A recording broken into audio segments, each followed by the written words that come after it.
Welcome back to Godless Reads, the Chilling Tales for Dark Night show where godless authors read their own work. I'm Drew Stepek, horror author and owner of Godless.com and the Godless app. Coming to you live today from Johnny's Coffee Shop in Los Angeles. Why am I shooting from Johnny's Coffee Shop? Because it's where they filmed American History X, the film about racism in America, starring Ed Norton, Edward Furlong, Fairuza Balk, and Elliot Gould. Today's story is by Thomas R. Clarke and it's called Seizure. It's about a racist family who targets a Muslim family living in their neighborhood. Even though it's a traditional creature feature and home invasion story, there is a much more important message to be heard when listening to Seizure. The question here isn't whether or not the story is going to be bloody and full of monsters and shit like that. The question is, do you understand why racism is fucking wrong? I'm going to trigger warn this again, not because it's necessarily offensive, but you need to be aware that there are a lot of racial slurs coming from the antagonists in this story. And even though I understand racial slurs are offensive and they might make you angry, there is a point to Tommy using them in Seizure. Seizure appears in the Splatter Inc. anthology No Anesthetic 2, available now on Godless and Amazon. Kick back, grab your drug of choice and let Tommy Clarke take you into his world of racism and creatures and home invasion with Seizure.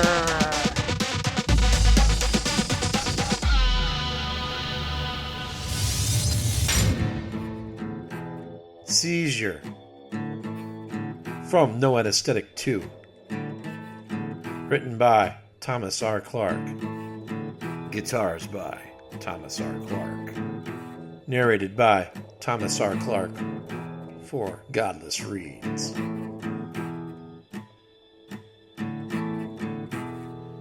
Drip. Drip. Drip. Paralyzed, Corey Jackson watched the liquid bead and fall from the ceiling of his trailer to the floor, where a puddle of it surrounded him. It amazed him how much of this stuff saturated the tiles, and how the color shifted. Black in the moon's glow, and crimson in the flickering lights. A coppery taste filled his mouth. Corey, as well as the rest of the Jackson clan, weren't too bright, but he recognized it. Every time Pa would slap him in the face, he tasted it. Blood. It bubbled and frothed about his lips and out of his nostrils as his labored breathing became shallower with each exhale. And next to him, his brother, AJ, or at least what remained of AJ, lay in an unrecognizable heap. Moments ago, Corey had watched that fucking thing rip off AJ's head and fuck the stump with its giant cock. And goo and guts and pieces of AJ's insides covered the walls and ceiling of the trailer as the creature went to town, humping away at its chest cavity. And Corey had taken a shot with the 12 gauge and succeeded in stopping further desecration of his sibling's corpse. Other than this, it only pissed the creature off. The thing swiped at Corey with one long arm and sent him flying into the trailer's kitchen island. He heard the vertebrae in his back crack, and then he stopped feeling. All he could do now was loll his head and barely breathe. Across the room, huddled in fear, Corey and AJ's mama shielded their other brother, Toot, the two of them sobbing and crying. The shadow of the thing fell across them, menacing his horrified kin, and there wasn't a goddamn thing he could do about it with a broken back. He still couldn't believe his ears when it would speak, guttural and terrifying.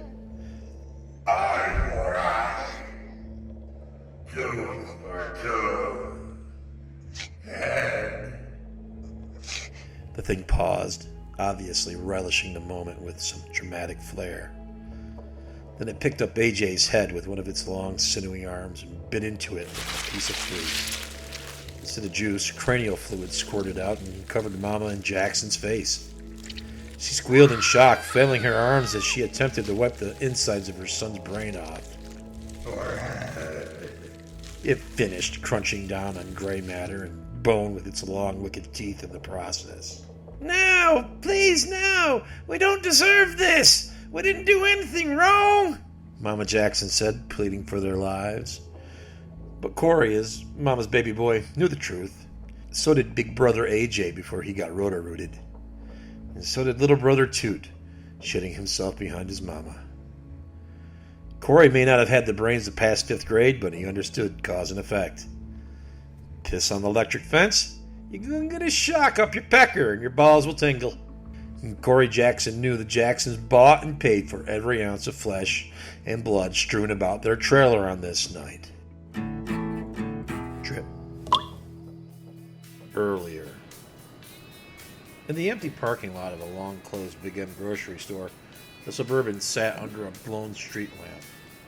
Within the vehicle, the Jackson family boys filled the SUV to the brim with candy, waiting for the person they ignorantly called Alibaba and his family to get home.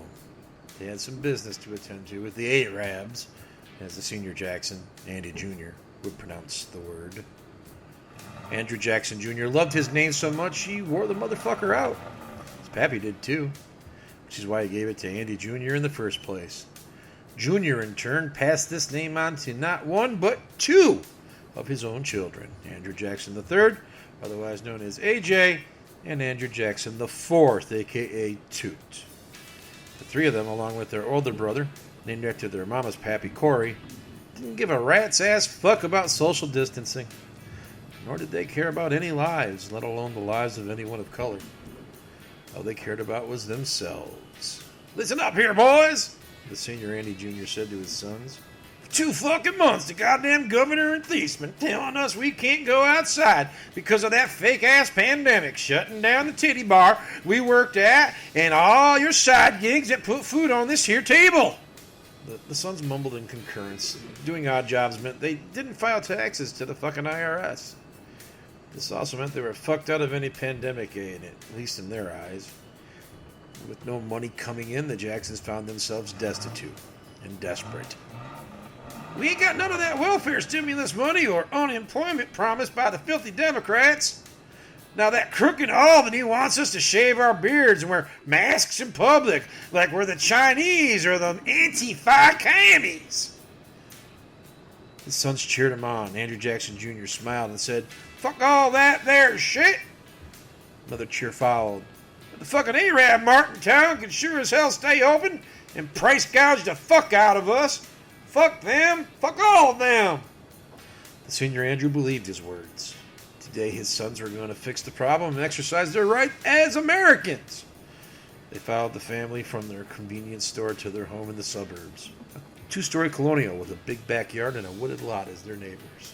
This burned a hole in Andy Jr.'s ass. How could this family of asshole illegals, they had to be illegals, live better than Andy and his kin? He punched the steering column with a big truck and drove away to wait for nightfall, when they could catch their victims by surprise. And now, with the sun falling, the time came for the Jacksons to even the score. Zana Tarani and his wife Leila ate dinner in the quiet of their home with their children. Sam, a preschooler, held a square of cooked chicken in his hand and smiled as he devoured the food before him. Their daughter, Arena, the baby, gummed a green pepper from the safety of her high chair. A spread of food, including fresh grilled kebabs of lamb, chicken, and beef with grilled vegetables and husked corn on the cob, awaited their consumption.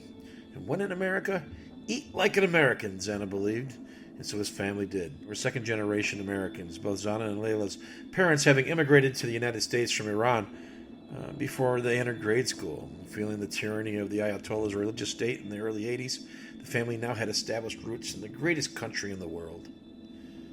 "Could Aunt Frida not join us tonight?" Zaina asked Layla in English.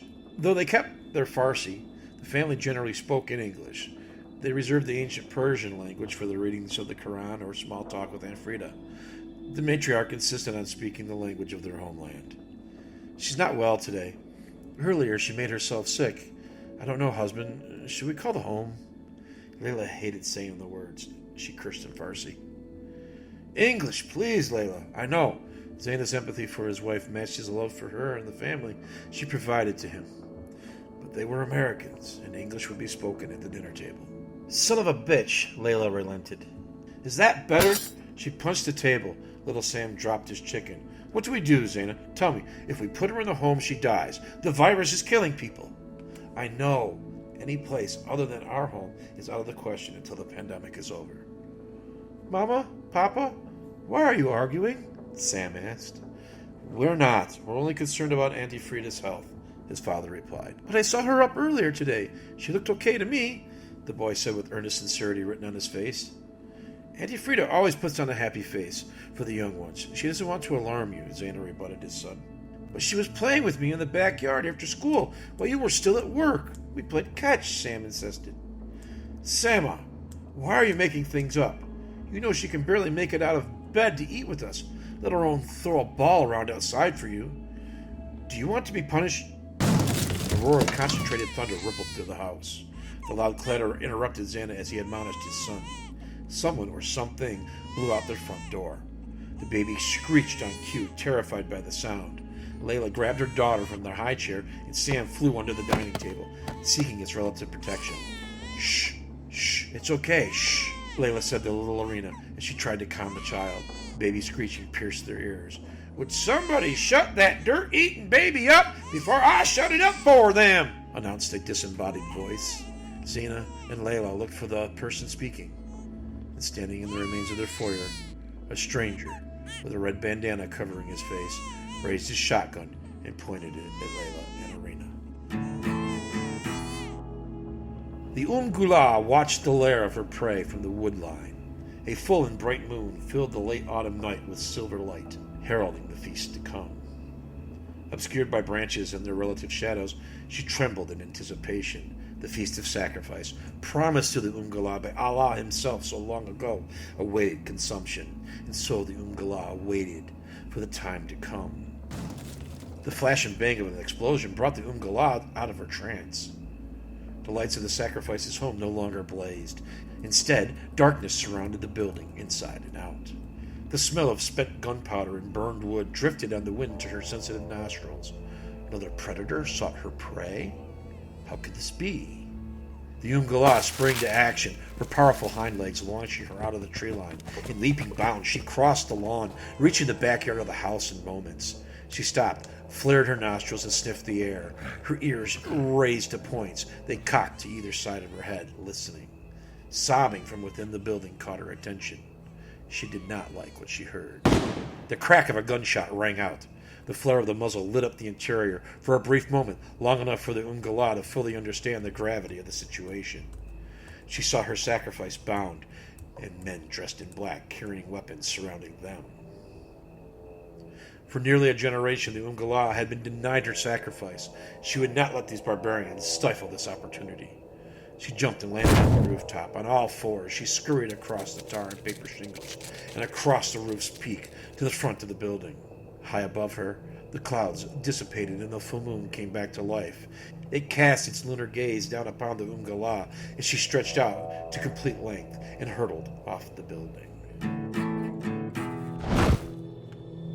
Now you three can sit right there and stay the fuck still. My boy AJ here is going to go tie you up. Now don't be making no sudden moves or bang bang. You're all dead and stinking. And quit your crying, lady. Ain't none going to try to grease your mustard flaps. We ain't the fucking your kind. And just what is our kind? Xana challenged Jackson. The husband found relief in the man's admission, but knew the alternative was death. The towel-headed eagle's kind there, Alibaba. My family has lived in America for 50 years. We're citizens, Americans. Not in my book, you ain't. Your kind took down the 2 towers. Your kind took hostages at the embassy. He stopped giving examples when a loud thump resonated through the house. Andy Jr. gave it a moment of thought before acting. Corey, go upstairs and see what that was. Andy Jr. told his youngest son. The boy, who sported a poorly sewn-up cleft lip, ran up the stairs without hesitation. Look at what I found, Pa! Another one! AJ pulled little Sam out from under the table. The boy fought and kicked as the redneck dragged him out, then broke free and ran to his father's side. Now isn't that special? How many more of you are hiding in this place? We gonna find anything upstairs? No, no one else. It's just us. Xana lied. He feared for Aunt Frida's life. Xana hoped Frida hid when she heard the commotion. If she could hide, the old woman could barely move of her own volition. All clear up here, Pa! A distant voice shouted from upstairs. Zana thanked Allah in private for this miracle, sparing Aunt Frida from experiencing this nightmare. Very good now. Now where the fuck were we, Alibaba? Oh, that's right. You scumbag American-hating sand-eaters from a country that hates us. Fuck you and your racist bullshit. My family has never supported that bullshit regime. That's why we came to America in the first place. It's like saying all Germans are bad because of the Nazis. Not every German is a Nazi. They should be. The man's terrifying reply shocked the shit out of Zana. Andrew Jackson Jr. spoke the words without a single bit of sarcasm in his tone, and Zana could feel the seething hate accompanying each syllable. Zana knew at this moment this night would be his last in the mortal form, and he would soon join his ancestors in paradise. You're a fucking lunatic, the lot of you. You know, you shouldn't use language like that around little kids. You're a bad father. Fuck you, Zana cursed back. He never expected the result of those words. What did I say about language? Andrew Jackson Jr. turned the shotgun on Zana and squeezed the trigger. Layla screamed in terror as she watched the lunatic murder her husband in front of her eyes. Zana Tarani's head exploded in a thunderous roar, covering his wife and children in bits of bone and brain. His body followed the trajectory of the blast and slammed into the wall, left a bloody trail on the floor. The man's body slumped down, and he appeared to be sitting up, his chin the only part of his face still attached to his neck. Twin fountains of blood, one crimson, the other deep red, arced up from the larger arteries and veins in the jagged stump. Would y'all get a load of that? Andy Jr. declared. Fucking bullseye! Pa, it looks like you spilled some of Mama's tomato soup and rice all over them, Andrew III said. Zana! Layla shouted and charged at Andy Jr. The senior Jackson ran the buttstock of the rifle into her face. The blow sent her reeling backward, stunning her. She fell to the floor. There we go! Now you can say whatever the fuck we want! A crash of metal and glass from outside interrupted the redneck home invaders. Pa, what the fuck is that? Corey yelled. What you talking about? A monster just landed on our Suburban and fucked it all up! What do you mean, monster? Exactly what I said, Pa! A monster! Come see it for yourself! The senior Jackson ran to the door and saw, much to his dismay, the monster. What the fuck is that? He stood frozen in terror as his eyes beheld a chimera of horrifying proportions. On top of their truck's caved-in roof stood a bipedal dog thing with a cat face. A rack of antlers with enough points on them to make any hunter proud to mount on his den sprung out of the thing's head. He was sure it was female and didn't have any balls. 6 drooping breasts with gigantic nipples lined each side of its chest, and a giant erect pseudocock hung between its legs, sticking out of the thing's hoochie. The feline head sported razor-sharp teeth, and a forked tongue slithered out between the fangs. The creature's hind legs, though similar to those of a goat, were clawed and not hooved as expected. Andy Jr. couldn't be sure, but the thing looked pissed. Really pissed. Boys, it's a demon straight out of the Holy Bible! Sweet Jesus, shoot the fucking thing now! Andy Jr. ordered his sons. The men opened fire with their shotguns. A hailstorm of buckshot and slugs littered the truck. Not a single speck of lead touched the thing. Before any could, the monster disappeared, jumping out of their line of fire. The men emptied their guns, and silence followed with a cloud of spent powder. Andy Jr. and his boys stood in a semicircle in front of the house, each frantically reloading his shotgun. Oh, fuck this, Andy Jr. declared, and something in the sky captured his attention. Incoming! He shouted to his sons. A screeching roar accompanied a loud thump as the monster landed in front of the door. Its claws scraped and dug into the concrete walk. It hissed and growled, showing its fangs. Then it spoke in broken English. The word rumbled from the beast's mouth. The Jackson brothers dropped their weapons and shells without hesitation. Wood, plastic, steel, and shotgun shells scattered across the cement as the brothers ran off. But their daddy stayed his ground, popping one last shell into his shotgun. Fuck you, Andy Jr. said as he chambered it and aimed the weapon straight at the monster's face. No. It replied. Yeah. And with one powerful blow of an arm, the beast batted the senior Andrew's gun out of his grasp. The shotgun slammed into the side of the house and discharged. The beast grabbed Andy Jr. by the shoulders and pushed him down on his knees. No! Please, no! Andy Jr. screamed, begging for his life. His pleas fell on deaf ears. The thing held his head in place with one clawed hand, the nails biting into his scalp.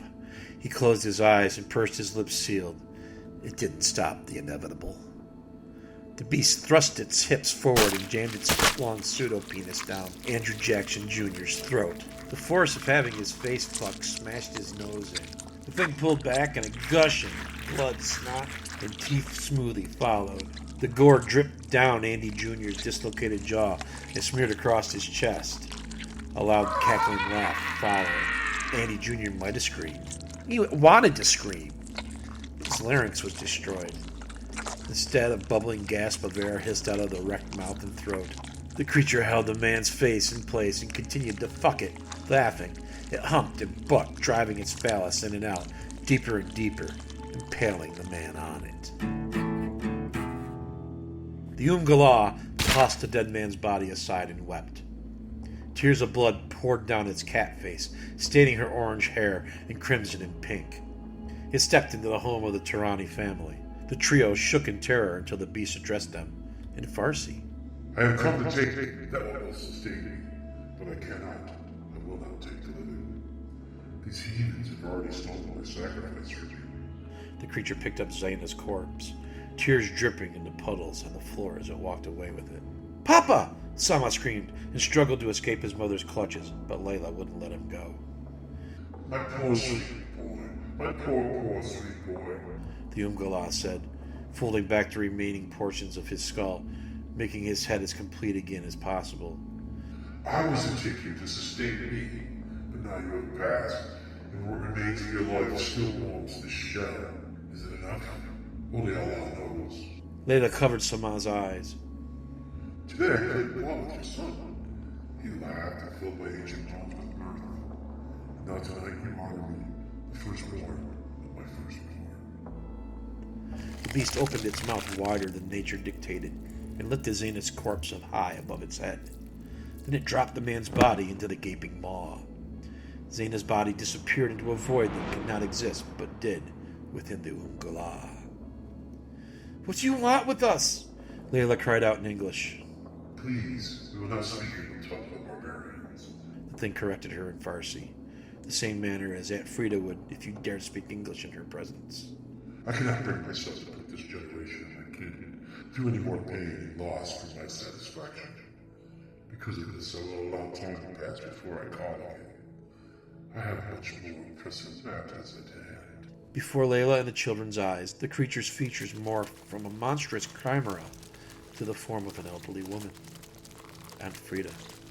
Kindly, bedridden Aunt Frida, who always spoke Farsi and never English. The transformations continued, and Aunt Frida grew young before their eyes, stopping as a striking, raven-haired beauty in her prime. Layla could see her eyes in the woman's, and in turn could see the lineage they shared. She could only stare at the being she believed to be her elderly aunt for so long. Her mind desperately tried to hold her sanity together. The woman bent down, picked up a ball, and tossed it to Sama. He caught it and smiled. I told you she could play ball, Mommy. Look, Sama said. What is this? Aunt Frida? How can this be? Yes, it is Aunt Frida. I was once very much like you, Layla. Now I must go. You must be strong for your children. The kin of the man who came tonight and took Zaina from us will pay for their sins. Eye for eye, tooth for tooth, life for life. Weeping, Layla nodded, held her children tight to her bosom. Aunt Frida embraced her kin, hugging Layla and the children and kissing each on the forehead. She patted Sama on the shoulder. He smiled and touched her hand with his. Take care of your mother and sister. You are the man of this family now, she said, then stepped away.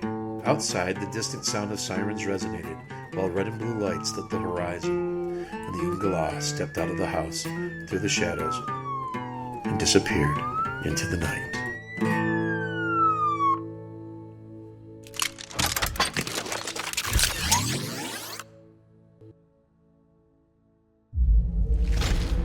Chilling tales for dark nights.